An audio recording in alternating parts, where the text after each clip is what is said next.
Hello and welcome back to my kitchen. A little while ago, one of my subscribers very kindly sent me a gift.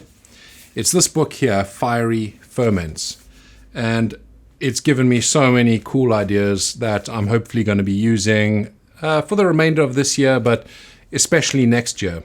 One of the recipes in the book caught my eye already, and that's the one we're going to be doing today. Few subtle changes, but ultimately the idea came out of here, so I can't take credit for that. So join me while we make the first of many sauces from this book.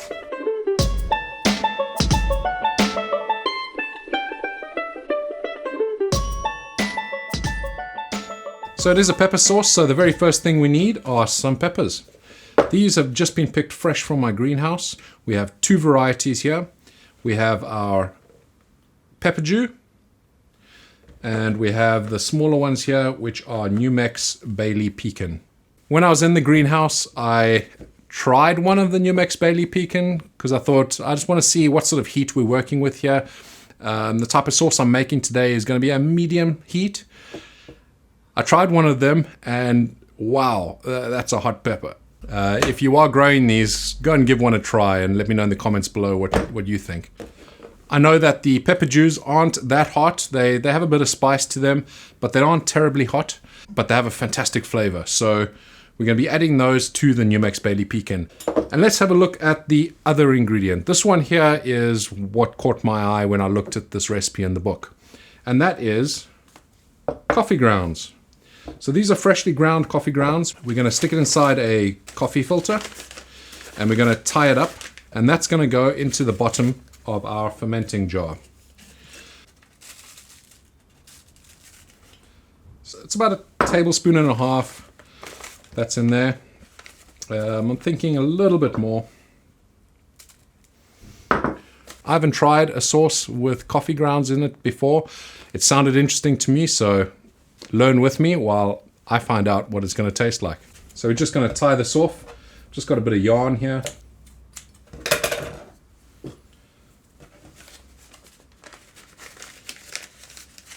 Making a little pouch, and I'm going to fold it over just so that it doesn't open up. Easiest way to do this is just make a bit of a slip knot. I don't have to mess around with tying knots. So we got that there.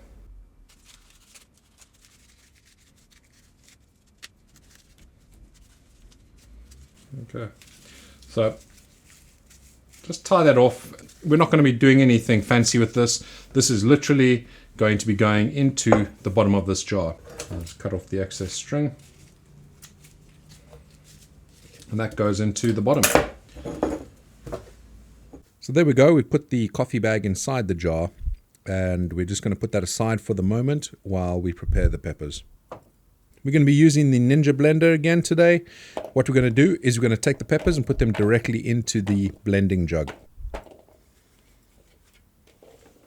So we just need to weigh these out. I'm aiming for around about 10%. These are really hot peppers, so they're going to add a real good bite to this.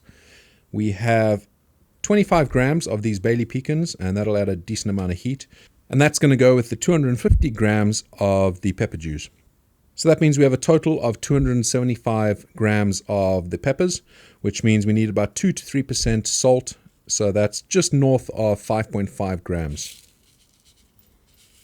So that is 7 grams of salt. We're going to add that directly to the peppers. And now we just need to give it a blend.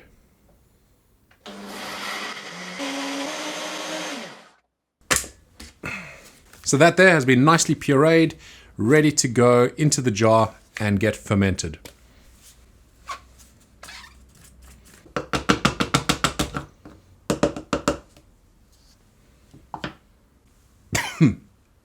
That's strong. The Pepperdews have a really distinct smell and flavor. They are a really cool pepper. We're just going to put this now into this jar and we're going to be ready to go.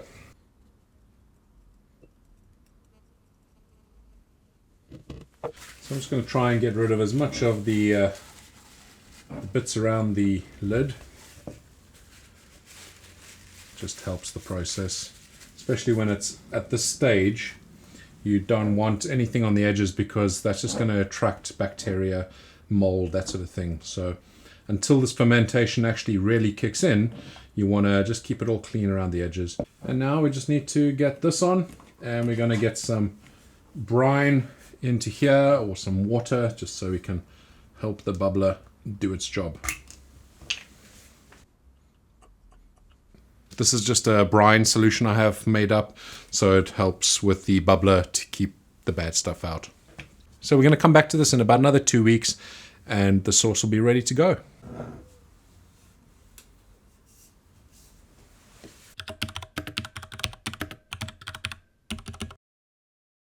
It's been just over 2 weeks now, and the fermentation looks like it is done. So we're ready to get on and actually make the sauce. I'm looking forward to opening this up because I've never really tried a sauce with coffee grounds before. I can see inside there that the coffee grounds, the little bag has risen to the top, but you kind of expect that. So if you are doing the sauce, don't worry, that's not a problem.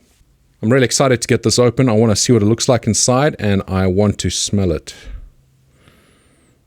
So there we go. If we have a look inside, you can see the coffee grounds bag is right at the top there. I can definitely smell the coffee. I was worried that the peppers would probably overwhelm the coffee, but it hasn't happened here. This is smelling pretty interesting. So what I'm going to do, this is not essential. You can just take it as it is here, pour it out, get rid of the bag, obviously, and then bottle it. Then you have a second option, which you could pour it out here, obviously take the bag out and put it through a fine sieve, and you'll get a nice fine sauce at the end. And the third option, which I think I'm going to go with, I'm going to run this through a blender again. I'm going to take the bag out first, of course, but I'm going to run this through the blender again and get it nice and fine, and then I'm going to run it through a sieve so we can maximize how much sauce we get out of this.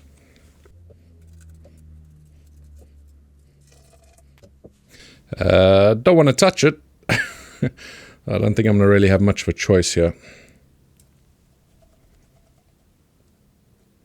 If you're feeling adventurous, you could maybe run this through your coffee machine and see what it tastes like in a cup of coffee.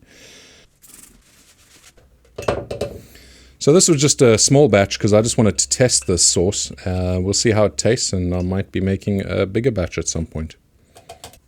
I'm going to be using my new favorite gadget, the Nutri Ninja. It's just so awesome. It's really transformed the way I'm making my sauces.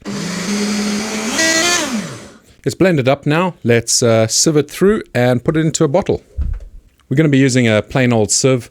One day I might get something that does a bit of a better job, but to be honest, this is doing just fine for me. I'm just going to leave that there for now. We'll let it sink down to the bottom. So there we go. I think majority of it is out. Oh, I just want to take a big spoonful of this, but that wouldn't be clever. Okay, let's put this stuff aside for cleaning. And let's sieve this through.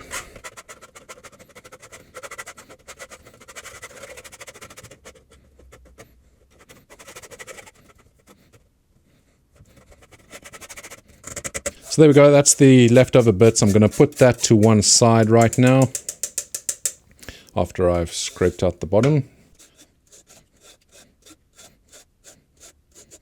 That looks incredible. I'm going to now bottle it. I'm using these little bottles here. I'm not sure exactly how much I have, but let's see what we got.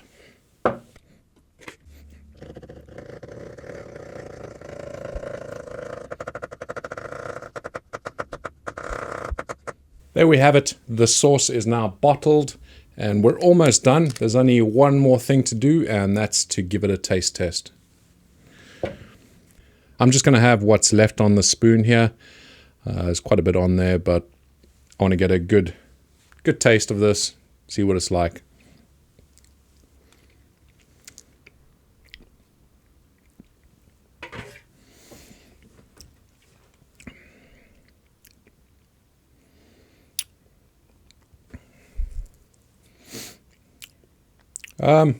Wow. Okay. It's not ridiculously hot, but it never was going to be because of the peppers I used. It's a bit of a builder. The coffee adds quite a bold flavor, and yeah, that's quite interesting actually. You can really taste the coffee. I'm sure it'll actually make quite a difference depending on the type of coffee you use, if you use dark roast versus light roast and that sort of thing. I think this kind of sauce would go well with red meat, so steak, lamb, that sort of thing. The one change I probably will make is probably put quite a bit of garlic in next time, but I just love garlic in my hot sauces. So that's the first recipe idea I got from this Fiery Ferments book. I wanted to thank Will Wright for sending it to me. I really do appreciate it. It was very kind of you. Thank you for taking time out of your day to spend a few minutes with me. I hope you enjoyed the video. I would appreciate it if you haven't yet subscribed to please do so. It really gives me feedback on what works and what doesn't on my channel and helps guide what videos I let out in the future. I hope you're having a fantastic day, and we'll see you again on the next video. Bye bye for now.